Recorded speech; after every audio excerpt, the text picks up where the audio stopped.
membebaskan Masjidil Aqsa di tahun 15 Hijriah. Kemudian dilanjutkan oleh Salahuddin Al-Ayyubi ya di tahun 583 itu ya. Ini adalah merupakan satu hal yang tidak serta-merta ya. Salahuddin Ayyubi ini dalam tempo kurang lebih 90 tahun dengan 3 generasi, yaitu masa Nuruddin Zangki, Imaduddin Zangki, baru Salahuddin Ayyubi. Nah, kita menyampaikan maklumat Ghazwah Fathul Aqsa itu pada tanggal 16 September tahun 2006 ya. Itulah Imam Muhyiddin Hamidi waktu menyampaikan Ghazwah Fathul Aqsa, pernyataan sikap bahwa kita menyatakan Ghazwah ini adalah jihad ya. Ghazwah ini adalah peperangan yang dipimpin oleh Nabi Muhammad SAW. Kalau oleh sahabat namanya Syariah, dipimpin oleh Nabi namanya Ghazwah. Nah, waktu itu karena imam yang menyatakan, maka disitulah Ghazwah Fathul Aqsa. Nah, kemudian para ikhwan, seiring perjalanan waktu ya, melalui Al-Aqsa ini terus berangsur-angsur para ikhwan di berbagai negara pun menyatakan baiat ya, termasuk Profesor Dr. Mahmud Anbar ya, rahimahullah, ini juga Siam juga Dr. Syekh Mahmud Muhammad Siam rahimahullah, beliau juga semua berangkat daripada Al-Aqsa. Nah, ada di antara kita kadang-kadang, loh kok jamaah muslim mana katanya membebaskan Al-Aqsa sudah sekian tahun. Nah, itu tadi Salahuddin Ayyubi 3 generasi selama kurang lebih 90 tahun atau 88 tahun dalam hitungan Masehi, 90 tahun dalam hitungan Hijriah. Itu berarti tidak serta-merta. Nah, yang harus kita hayati itu bahwasanya yang kita lakukan sekarang dari mulai 16 September 2006 kita melakukan long march ya, baik di Indonesia, di berbagai wilayah, termasuk sampai kita global masuk Aqsa pada tahun 2012 ke Yordan. Ini semua merupakan rangkaian, merupakan roadmap untuk terbebasnya Al-Aqsa. Maka tentu dalam ini tidak boleh dianggap sederhana.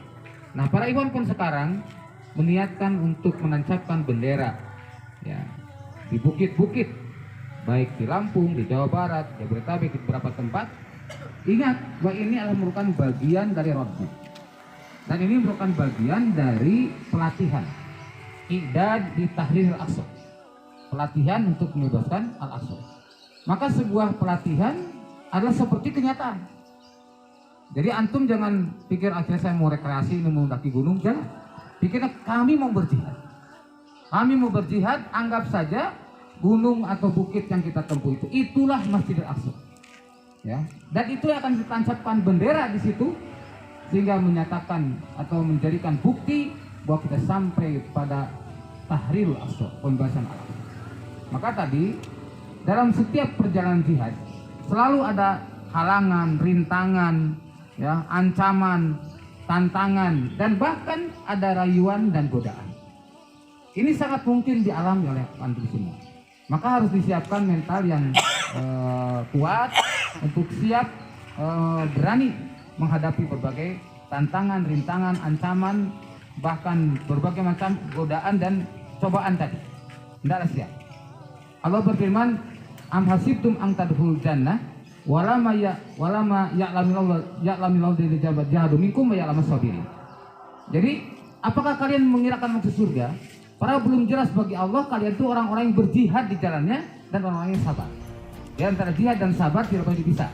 Ya, ini yang harus pegang. Kemudian berbagai macam hambatan kita hadapi di lapangan. Tapi kita ingat, insan suruh yang suku.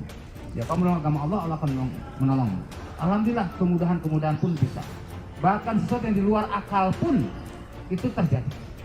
Nah, ini yang akan antum hadapi. Mudah-mudahan semua ini akan menambah kekuatan ruhiyah kita, menguatkan keyakinan kita bahwa Allah bersama kita. Ya. Siap para mujahid? Allahu Akbar. Alhamdulillah. Nah, maka di Al-Quran dikatakan, "Waman jahada fa innama yujahidu li nafsihi." Siapa yang berjihad maka sebenarnya jihadnya untuk dirinya sendiri. Ya, jadi niatkan. Kita ini adalah karena kecintaan kepada Allah, kepada Rasul, dan kepada jihad fisabilillah.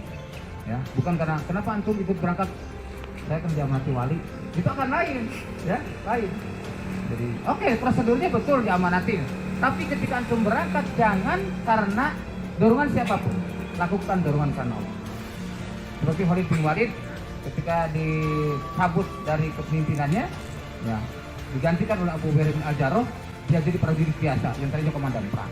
Tapi kemudian tidak pernah surut sedikit pun, tetap gagah dan gigih di medan perang. Lalu tanya oleh sahabat, ya Khalid, aku lihat tidak ada perubahan saat kau menjadi komandan kami dan saat kau menjadi prajurit seperti kami.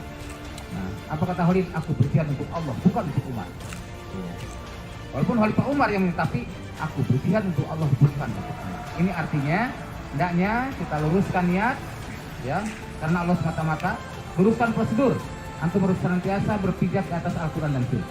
Dan luruskan target yang jelas, sasaran secara vertikal mendapatkan keridhaan, ampunan dan karunia Allah.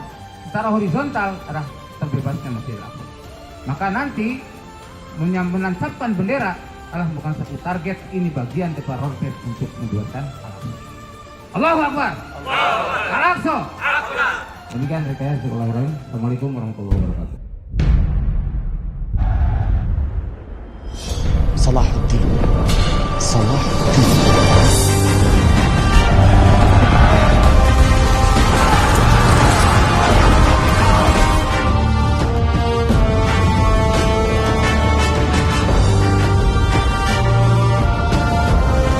I pray you pull back your cavalry and leave this matter to me.